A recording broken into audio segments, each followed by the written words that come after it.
Mesdames et messieurs les représentants de la gendarmerie, mesdames et messieurs les représentants des sapeurs-pompiers, mesdames et messieurs les présidents et membres de l'association, mesdames et messieurs les dirigeants d'entreprises, locales, commerçants et artisans, mesdames et messieurs les élus, chers collègues, mesdames et messieurs, chères Lardinoises, chers Lardinois.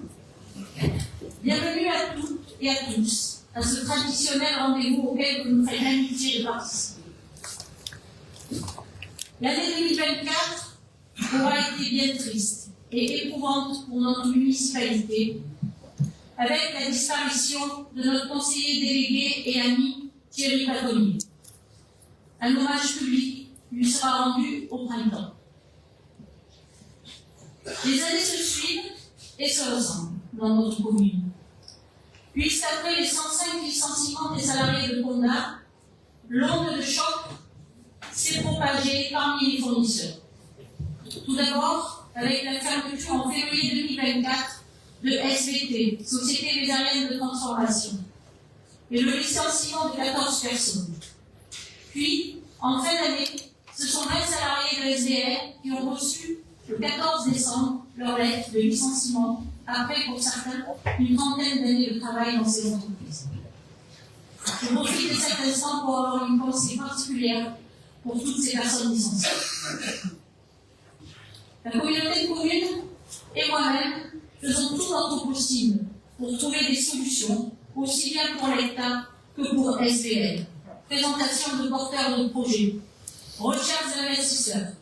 Mais ces entreprises sont avant tout des entreprises privées, seules maîtres de leur destin. Au niveau national, il n'aura pas échappé à personne que notre pays traverse, depuis la dissolution de l'Assemblée nationale en juin dernier, une période extrêmement compliquée et confuse sur le plan politique, marquée par l'absence de majorité nécessaire pour gouverner de façon sereine et apaisée.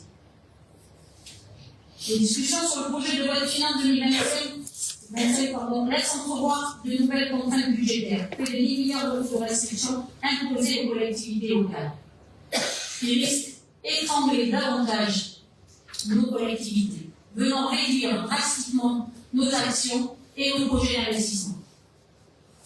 Le contexte international est également compliqué, avec la guerre Russie-Ukraine qui n'en finit pas, le conflit israélo-palestinien qui dure maintenant depuis un an, la chute du régime syrien et la prise de pouvoir par le groupe HTC. Tout ceci risquant de menacer les équilibres géopolitiques mondiaux. C'est dans ce contexte local, national et international difficile que les collectivités comme les entreprises, et comme tout un chacun, doivent s'adapter et continuer à avancer. Comme je vous l'avais annoncé, l'année qui vient de s'écouler aura été riche en événements, en défis et en succès. Grâce à l'engagement de l'équipe municipale et à l'implication du personnel communal, nous avons pu concrétiser les projets qui améliorent notre cadre de vie. Tout d'abord, nous avons achevé la réfection du groupe scolaire, dont l'inauguration a eu lieu le 16 novembre dernier.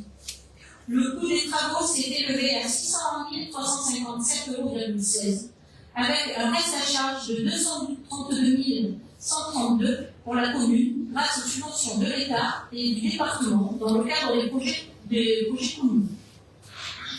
Nous avons également achevé les travaux de restauration du restaurant La Galerie, qui a ouvert le 5 mai dernier. Et nous avons procédé également à la renaturation des parkings et à la revitalisation du quartier. Le tout pour un montant de 1 021 000 €, sachant qu'à partir de la 14e année, le montant des loyers couvrira le montant des annuités d'emprunt. Nous avons également procédé à la modernisation de l'éclairage public.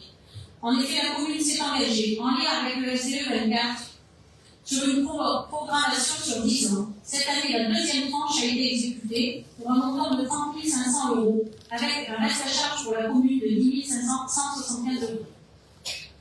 Nous avons mis en place le programme de défense incendie sur la commune. Et nous avons posé 5 bâches incendie à l'âge, à l'angle, au marquet, à la pensée gérale et aux aveugles. Le centre aéré, qui est très convoité, est pratiquement venu tous les week-ends. Cependant, il n'était pas aux normes en termes d'assainissement. Nous avons relancé des travaux d'assainissement individuels et ils viennent juste de s'achever. Nous avons également acheté le terrain des Martrés pour la construction de 2 T4 et 6 T3 par Péribord Habitat. Et enfin, nous avons acheté le terrain de M. Bail en prolongement du stade de rugby. En tout, la municipalité a ainsi engagé 2 millions d'euros sur la seule année 2024. Alors, de cette nouvelle année, je veux maintenant évoquer l'avenir des projets. Face au contexte compliqué local, national ou international que je vous ai décrit tout à l'heure, nous avons appris à nous adapter, à nous unir et à avancer ensemble vers nos objectifs communs. Chaque obstacle sur notre chemin a renforcé notre détermination et notre résilience. Je suis convaincue que ces expériences nous ont préparés à accueillir 2025 avec détermination et ambition. Nous irons de l'avant tout en restant prudents et vigilants face à l'évolution de la conjoncture pour mettre en œuvre des projets structurants pour notre commune. Donc tout d'abord, nous allons procéder à l'aménagement de la deuxième tranche de cette même salle d'études.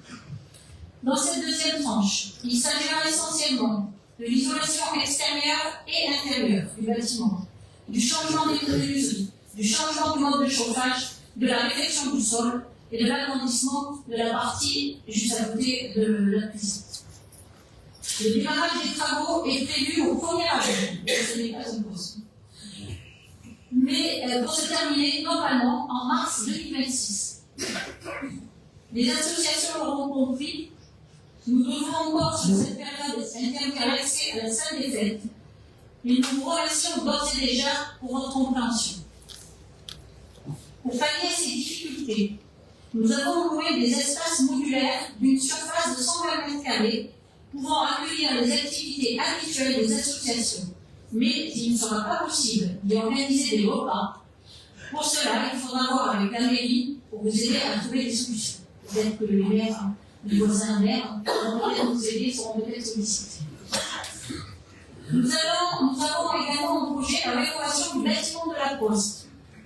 Nous travaillons avec le cabinet d'architectes sur le projet de rénovation des locaux loués par la Poste, ainsi que sur la réhabilitation du logement à l'étage, qui serait scindé en 2 appartements. Les travaux devraient débuter en fin d'année 2025.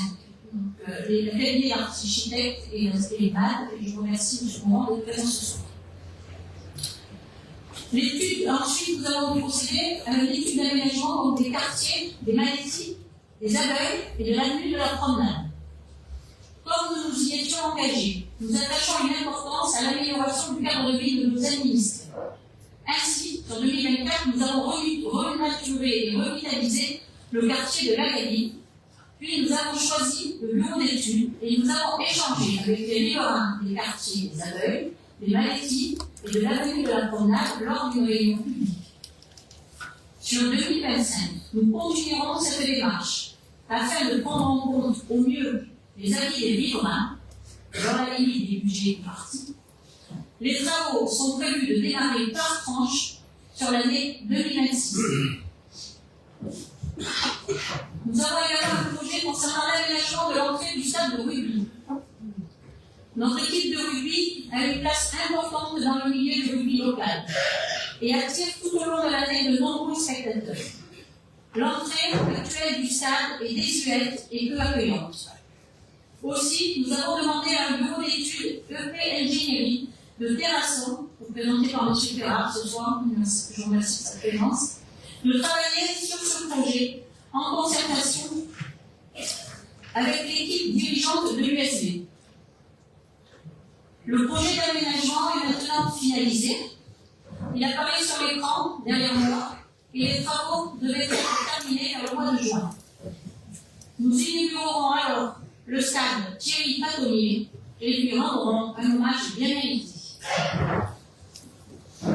Nous avons également créé un espace de coworking. Le 1er janvier, cet espace de travail partagé a ouvert au 1er étage du centre social culturel, comme vous pouvez le découvrir sur le territoire. Il s'agit d'un lieu de travail partagé avec la possibilité de louer un bureau et salle de réunion, un espace de convivialité est mis à la disposition des demandeurs. Nous avons procédé également à la troisième tranche.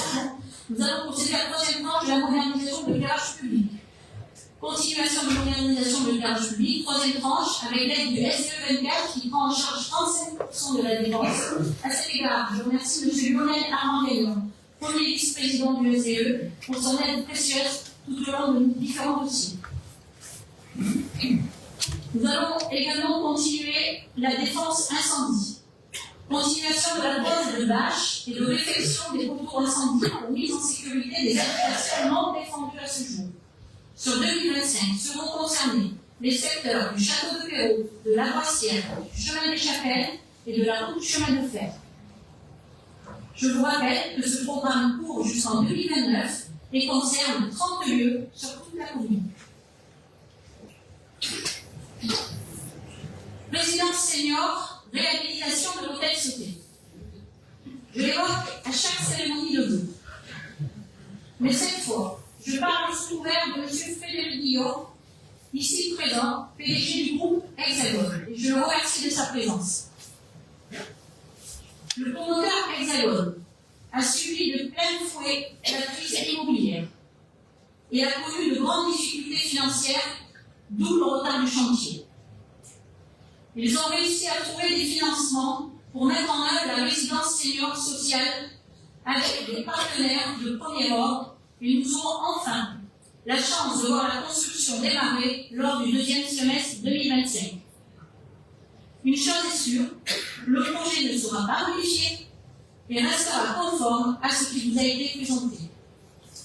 Lors de l'apéritif, M. Guillaume se tient à votre disposition pour échanger sur le sujet. Lotissement de Beaulieu.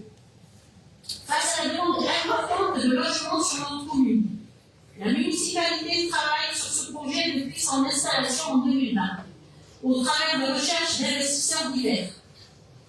Je suis en mesure de vous dire aujourd'hui qu'un projet privé est en cours, concernant 20 à 30 logements d'une surface moyenne d'environ 100 mètres carrés habitables sur des parcelles de 1000 à 1500 mètres carrés. Le permis d'aménager devait être déposé courant du premier semestre 2025.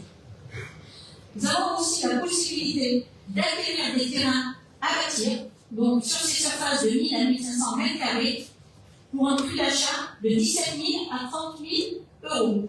Si certaines personnes sont intéressées, pour l'instant, je vous demande de venir à la mairie. L'ancienne cimenterie, on appelle ça cimenterie, mais elle ne faisait pas du ciment, elle faisait des parcs. Alors, comme je vous l'avais évoqué l'an dernier, nous travaillons sur le projet de réhabilitation de l'ancienne cimenterie. Les résultats de l'étude de sol sont aujourd'hui connus et ne sont pas bloquants pour la continuité du projet. Seuls quelques aménagements devront être apportés.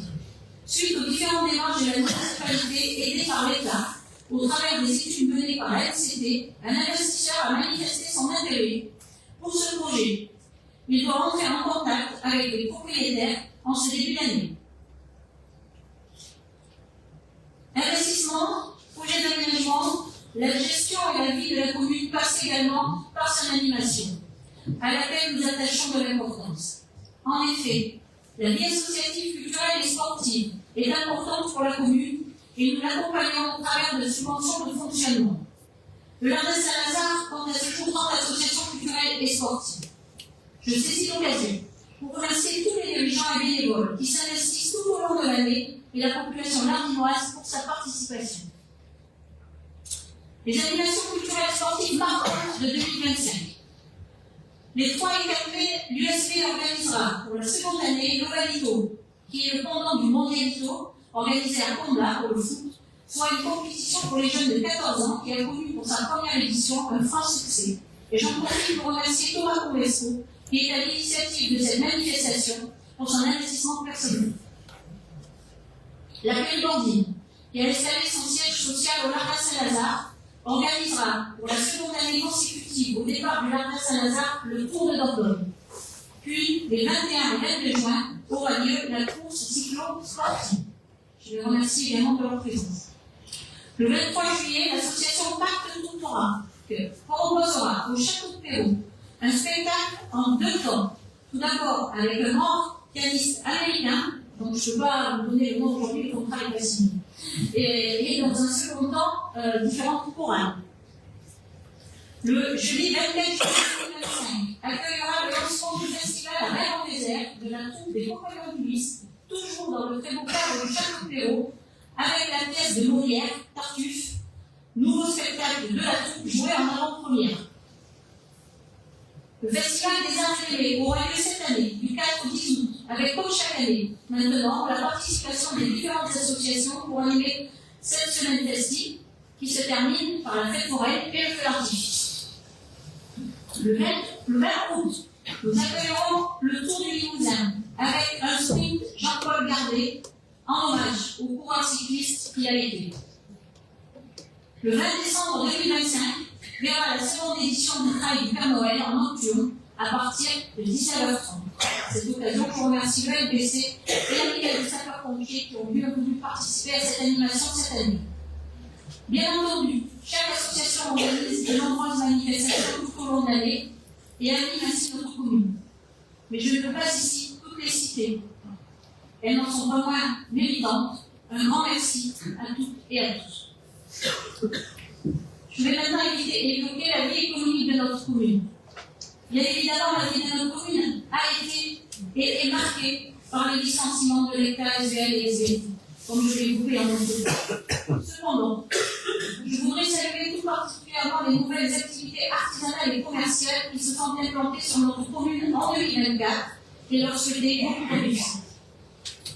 Je vais les citer. Le Jardin Presse, qui est à la place de l'As, la société Servial, qui est également à la place de l'As, anciennement la place du GE, la société Péricline, avenue du 8 mai 1945, donc je salue les dirigeants présents ce soir, l'Institut de beauté L'Escale Bien-être, avenue du 8 mai 1945, je le salue également, LB Traiteur, un route de la Bonnetterie, et Truck 19, ZA du Grand Prix, qui est là aussi, je crois, et je vous salue. La municipalité vous assure de son total soutien et vous remercie. Vous favorisez et contribuez à l'attractivité de notre commune. Merci. Je vais également évoquer maintenant la bibliothèque municipale. La commune a signé la convention d'adhésion au plan départemental de lecture publique, permettant aux collectivités de bénéficier gratuitement des prestations au service de la bibliothèque départementale d'Orgueil-Périgord. En outre, le conseil municipal a opté pour la gratuité de l'adhésion à la bibliothèque municipale et à compter du 1er janvier 2025, à compter du 1er janvier 2027, pardon. À cette occasion, je tiens à remercier Mme Marie-Thérèse Mathieu ainsi que Mme Paulette Fage qui en assurent le bon fonctionnement tout au long de l'année. Je vais maintenant vous informer sur le fait que notre commune va avoir le recensement sur l'année 2025. Le recensement sur notre commune aura lieu du 16 janvier au 17 février 2025.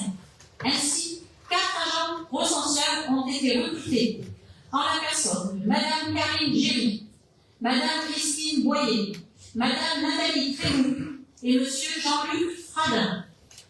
Ces personnes sont munies d'une carte d'agent recenseur qu'elles vous présenteront. Je vous demanderai de leur réserver le meilleur accueil possible. Enfin, je voudrais revenir sur l'application Malgré en page. Malgré les différents moyens de communication mis en place par la municipalité, site internet, page Facebook, panneaux d'affichage et applications gratuites, il est toujours compliqué d'informer la population. Aussi, je souhaiterais vous rappeler que la commune a mis en place en 2020 une application gratuite, téléchargeable sur tous les smartphones, vous permettant d'avoir en temps réel des informations telles que bain de courant, fuite d'eau, comme plus tard que hier, manifestations à venir, etc. À ce jour, seulement 622 abonnés sur 1704 habitants ont téléchargé l'application, soit un taux de téléchargement de 36,5%. Donc, alors, à votre smartphone, vos smartphones, bon, et bien je vais le laver, et à fond le téléchargement de la vie.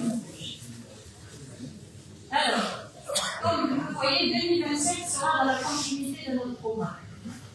Cependant, nous devons faire preuve de prudence dans les budgets, avec bien du fait des augmentations de charges importantes que nous subissons, au même titre que chacun et chacune d'entre vous, et du fait des différentes réformes de l'État, conduisent les collectivités à avoir de moins en moins de ressources tout en ayant des charges qui continuent à augmenter. Enfin, on peut rajouter les contraintes d'aménagement du territoire qui s'imposent à nous, comme ça, zéro artificialisation nette d'ici 2050, soit une diminution de 50% des surfaces construites sur la période de référence, 2011-2021, qui vont être prises en compte dans l'élaboration du PLUI d'ici 2026. Tels sont les exemples de contraintes que nos collectivités subissent à ce jour. N'ayez crainte, la municipalité est toujours aussi motivée et poursuit son action en toute responsabilité pour le développement et la qualité de vie de la Saint-Lazare. Dans ce contexte, nous continuerons malgré tout notre programme de développement au travers des programmes d'investissement que je vais citer, améliorant ainsi la qualité de vie pour l'ensemble de nos habitants de tout âge. Tout ce projet est le fruit et le travail de toute une équipe et de toute la population participant au projet. Aussi, je vais en arriver au remerciement, et si la liste n'est pas exhaustive, veuillez m'en excuser, et merci sincère pour nous tous. Mes premiers remerciements vont à mon équipe municipale et à mes adjoints, ainsi qu'aux employés communaux pour leur investissement, leur dévouement et leur sérieux à votre service tout au long de l'année. Je tiens tout particulièrement à souligner le bon travail en régie réalisé au niveau du nettoyage du bief par les services techniques et je les en remercie. Mes remerciements vont également aux différentes associations et à leurs bénévoles qui s'engagent maintenant chaque année pour que la semaine du Festival des Arts et des Aimés soit une réussite. Je remercie également la présidence et la direction de la communauté de communes, ainsi que les différents services, le service urbanisme, le service habitat, le service assainissement, le SIAS, France Service, qui nous apportent leur précieuse aide tout au long de l'année avec sérieux et professionnalisme. Et bien sûr, je remercie la cellule économie qui me supporte toute l'année.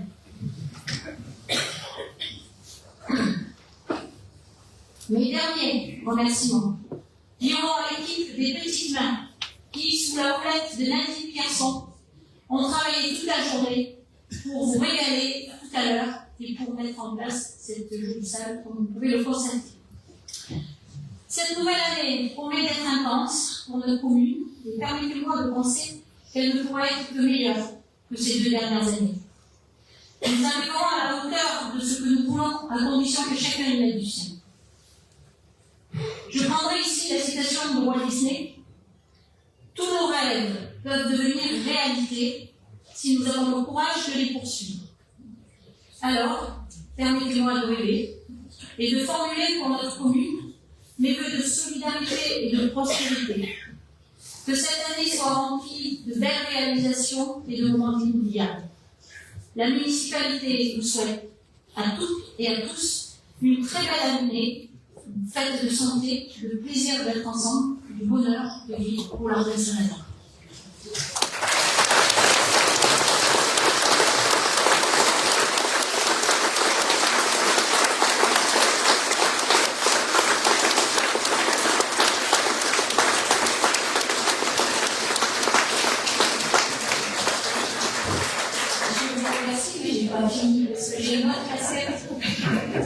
Alors, je vais changer ma casquette et je vais vous parler maintenant du département. Voilà. Alors, je vais m'adresser à vous en tant que conseillère départementale et je vais vous donner quelques brèves informations sur le fonctionnement du département. Les sujets seront plus largement développés lors de la présentation de nos personnels, de conseillers départementaux, de l'université et moi-même, le jeudi 30 janvier, dans cette même salle, auquel vous êtes bien évidemment tous conviés. L'année 2025 risque d'être également compliquée pour le département. La situation de notre département, comme celle des autres départements, s'est très dégradée du fait de l'effet ciseaux, augmentation des dépenses et baisse des recettes, qui s'amplifient depuis 2 ans. D'un côté, forte des diminutions des recettes et des droits de mutation, 91 millions d'euros en 2022, 71 millions en 2023, pour atteindre 52 millions en 2024, qui est la principale ressource du gouvernement aujourd'hui, puisque ces derniers n'ont plus le levier fiscal. Ils ne perçoivent plus la taxe foncière transférée à la commune en compensation de la taxe d'habitation supprimée. De l'autre, une augmentation soutenue des dépenses d'aide sociale qui atteignent 287 millions d'euros en hausse de 8% par rapport à 2023, plus 21 millions au niveau du budget prévu, en plus 21 millions par rapport au budget primitif. Et les augmentations concernent essentiellement l'accompagnement des personnes âgées en perte d'autonomie. Le nombre de bénéficiaires de l'APA continue de progresser avec au 1er janvier 2024 14 515 allocataires et une dépense prévue à hauteur de 100 millions d'euros. Jamais atteint. En augmentation de près de 10% également l'aide sociale à l'enfance, je vous en parle chaque année, qui mobilise cette année plus de 85 millions d'euros, avec notamment des frais d'hébergement en hausse de près de 19%, conséquence directe de la croissance soutenue du nombre d'enfants confiés à la collectivité par la justice. Je vous rappelle qu'il y a aujourd'hui 1400 enfants qui sont sous tutelle et sont à la charge du département. Également, il y a une augmentation du budget du service départemental d'incendie de secours, donc il y a les pompiers dans la salle. Donc je leur remercie également de leur présence pour qui va le budget va atteindre 9,78 millions d'euros, plus 3%. Et le message, je crois que voilà, ils ont encore besoin de beaucoup plus, mais malheureusement, c'est compliqué. En 2024, 35,5 millions d'euros ont été mobilisés sur les routes, soit 10,8 millions pour l'entretien et 24,7 millions en investissement. Et concernant la modernisation des collèges, c'est 4,3 millions d'euros qui ont été investis principalement dans la rénovation énergétique. Donc là, je viens de vous citer toutes les compétences obligatoires du département. En outre des compétences obligatoires que je viens de vous citer, le département a aussi engagé 10 millions d'euros dans le chantier de la fibre, puis 7,5 millions seront investis sur 2025 pour terminer cet important investissement. Soit au total, 60 millions d'euros auront été engagés pour le déploiement de la fibre sur le département. Aujourd'hui, ce sont 110 000 prises qui sont accessibles et à la fin 2025, l'objectif est de 225 000 prises accessibles. Ainsi, sur notre commune, ce sont 612 foyers qui sont branchés sur 1147 prises éligibles, soit un taux de pénétration de 53,4%. Voilà. On est juste à la moitié. Franchement. Au niveau financier, on notera une dégradation de la capacité d'autofinancement brut de l'ordre de 10,6 millions pour s'établir à 33,3 millions d'euros en 2024. La capacité d'autofinancement brut, c'est recettes moins dépenses. Quant à la CAFNET, donc la CAFNET, c'est recettes moins dépenses moins les emprunts. Quant à la CAFNET, pour la première fois, elle sera négative. Pour la première fois dans l'existence du département. À hauteur de 3,6 millions d'euros, du fait du remboursement de la dette existante et de la nouvelle dette contractée en 2023. Face à cela, le département a décidé de réduire de 30% les aides au monde associatif. Il y a des présidents d'associations qui ont déjà reçu les aides, normalement, et pour certaines associations, ça peut atteindre 50%. De faire des économies de fonctionnement sur les frais généraux. Le département a décidé de mettre en œuvre un objectif de non-remplacement des agents. 40 postes d'agents par an ne seront plus remplacés au département pour diminuer la masse salariale et de reporter certains projets d'investissement. Je ne peux pas terminer mes propos sans parler de la délégation de Bénin. Alors, je ne savais pas que ce matin j'ai un numéro au Far West, mais c'est pas grave, je vais continuer, puisque de toute façon, ce que je vous dis est dans la continuité de ce qu'il a dit ce matin. Je vais essayer en quelques dates et faits de résumer l'épisode Bénin. 29 janvier 2018, Madame la préfète signe un arrêté autorisant les travaux du contournement de Bénin. Les travaux sont engagés par le département dans la foulée. Plusieurs piles de ponts sont coulées dans la zone. 9 avril 2019, le tribunal administratif de Bordeaux annule l'autorisation des travaux de la déviation de Bénin et ordonne la remise en état du site. 10 décembre 2019, la Cour administrative d'appel de Bordeaux confirme l'avis du Conseil d'État et donne raison aux opposants au projet controversé du contournement routier de Bénin. Elle ordonne en outre la démolition des premiers travaux engagés. 1er juillet 2020, le préfet ordonne par arrêter la démolition. Et en même temps, le département a présenté un nouveau projet de boucle multimodale d'accès aux deux voies de la vallée de la Dordogne pour un montant de 51,9 millions d'euros. Donc là, on ne raisonne plus que sur le contournement de Ménac, mais sur un projet global qui englobe la gare de Féral, Landes et le château de Castelnau. Et mais dans ce projet, on reprend et on reconstruit à partir des pays déjà construits.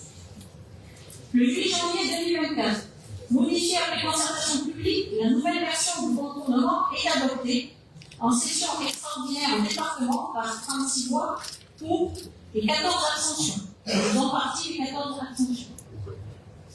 Le 16 avril 2024, la Cour administrative d'appel rend son arrêt et condamne le département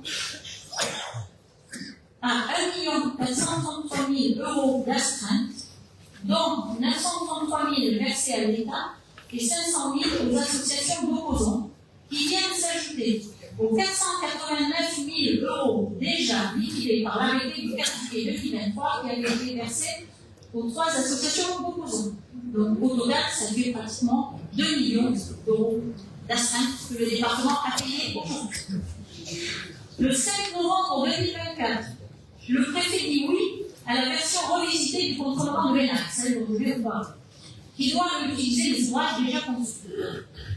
Parallèlement, la justice n'a pas rendu son verdict concernant l'arrêt de la démolition des ouvrages construits et les astreintes pour toujours. Le dénouement, personne ne le connaît. Si ce n'est que, on risque de tomber dans l'absurde. Dans le pire des cas, la justice peut décider de continuer à ordonner la démolition, alors que l'État a autorisé un nouveau projet. Autrement dit, suite au prochain épisode. Je vous remercie pour votre attention. Et maintenant, terminé.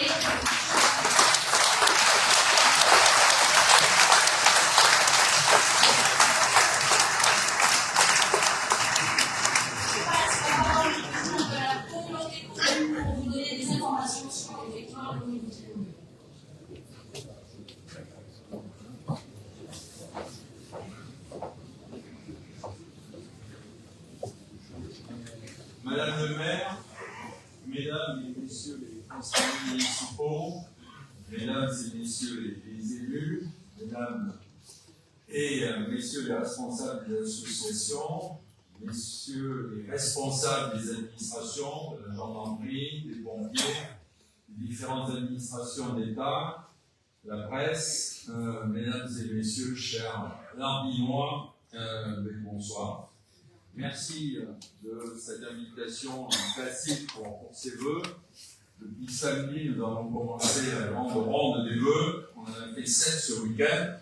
Et ça se terminera donc le 30 janvier, comme tu l'as dit, où vous êtes invités à nos vœux. Donc on va essayer de ne pas trop parler, c'est ce qu'on m'a dit. On m'a même écrit un papier et on m'a dit de le suivre sans déborder. Comme vous voyez, je vais lire. Et je vais essayer d'en rester comme m'a dit de dire.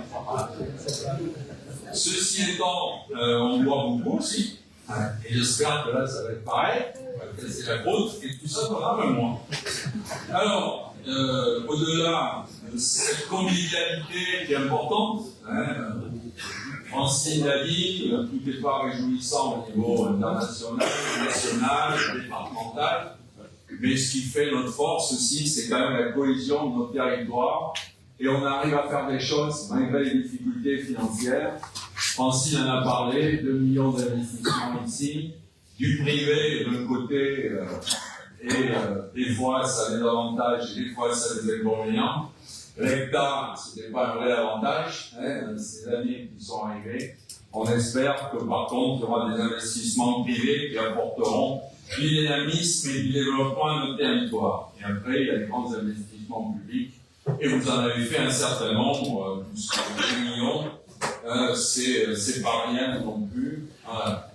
Et tout ceci avec un budget qui est sérieux, qui est tenu de façon importante, car quel que soit demain et l'avenir, il faut qu'on fasse attention à nos budgets et pas se lancer dans des opérations trop dispendieuses. Voilà, donc bravo à l'équipe municipale, et puis à la vie associative ici qui est riche, qui va énumérer. Alors, il ne faut pas qu'il y en ait trop, parce que nous, les week-ends, on n'arrive plus à suivre. Mais c'est toute l'année maintenant qu'il y a plein d'animations sur les 36 communes de ce territoire, qui va depuis, je l'ai dit, Sainte-Drie, dans le canton d'Exileuil, jusqu'à la Feuillade, le maire il est là. Et après, on va jusqu'à Aurillac du Périgord, et après, on va jusqu'à Fosman, et sans compter que le canton, lui, va encore un peu plus loin, jusqu'au Champ. Donc, ça fait un grand territoire. Mais bon, c'est un territoire sympathique, c'est toujours avec plaisir qu'on assiste à différentes manifestations qui font vivre ce territoire. Donc, c'est les vœux ce soir. Donc, je vous souhaite à tous une bonne santé, beaucoup de projets qui vont se réaliser, du bonheur, tout ce que vous espérez dans cette année 2025. Quelques mots, en restant dans mon texte, sur les actions de la communauté. Donc, le passé, on a 3 domaines dans lesquels on est intervenu. C'est tout d'abord l'économie, tu l'as dit, alors je vais rester très court, c'est le fonds économique, 250 000 € par an que l'on met, les 50 000 € qu'on a mis en accompagnement du plan de revitalisation de Condat, c'est pas mal de terrain acheté dans des zones d'activité pour installer des entreprises, et tu l'as dit aussi, ça ne nous pose pas trop de problèmes.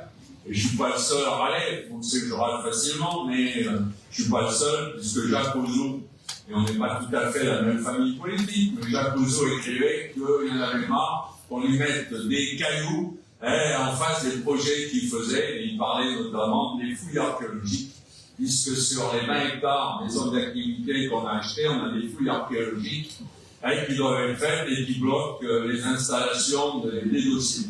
Et tout ça, c'est pas que les mots. On a installé le Mondial Relais, c'est 40 emplois aujourd'hui, le DRS c'est 100 emplois, puis Jalon, c'est le camion ici, il peut les amener là-bas, mais il faut qu'ils puissent construire, donc en attendant ils s'embêtent, s'il n'y a pas d'autorisation.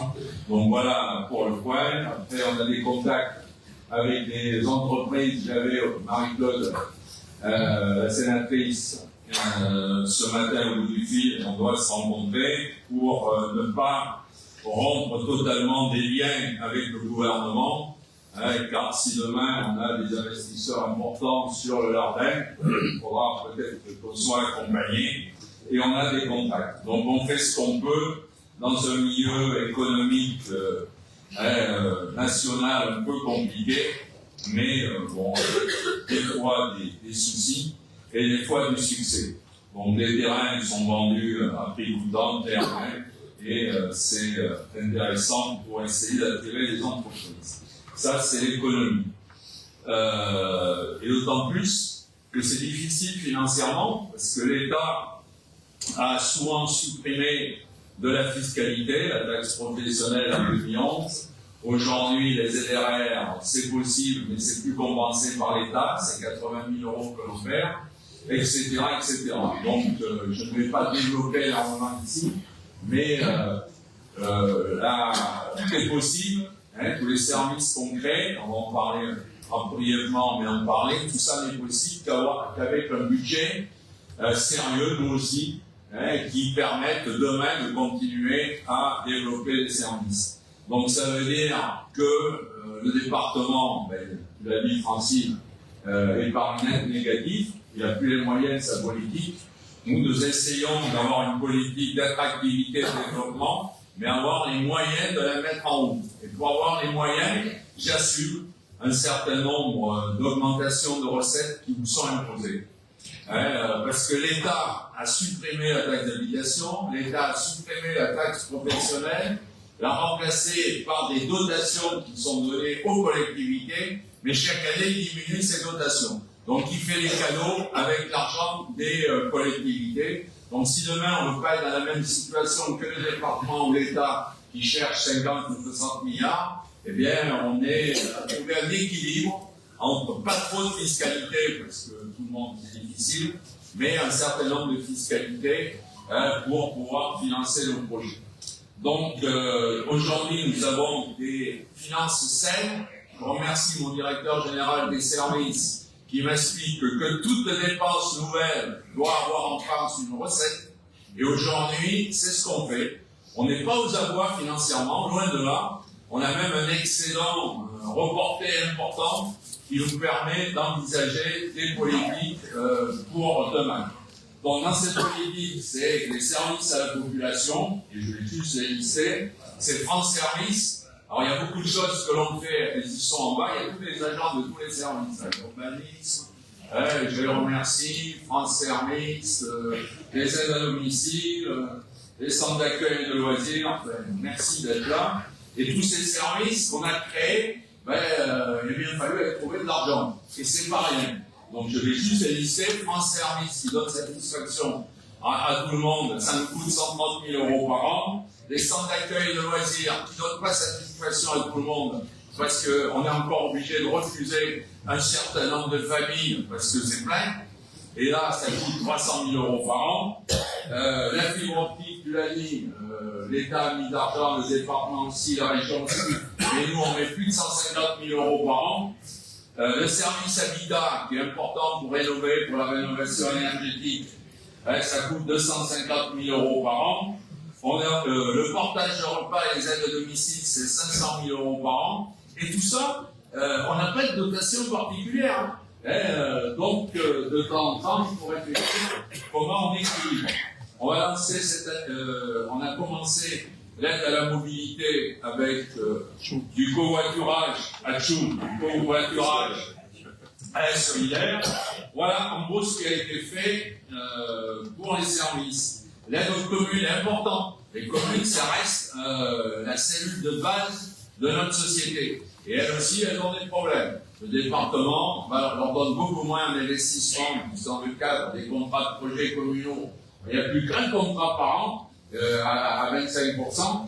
Il valait mieux faire les projets il y a 10 ans que maintenant, mais c'est beaucoup plus dur maintenant.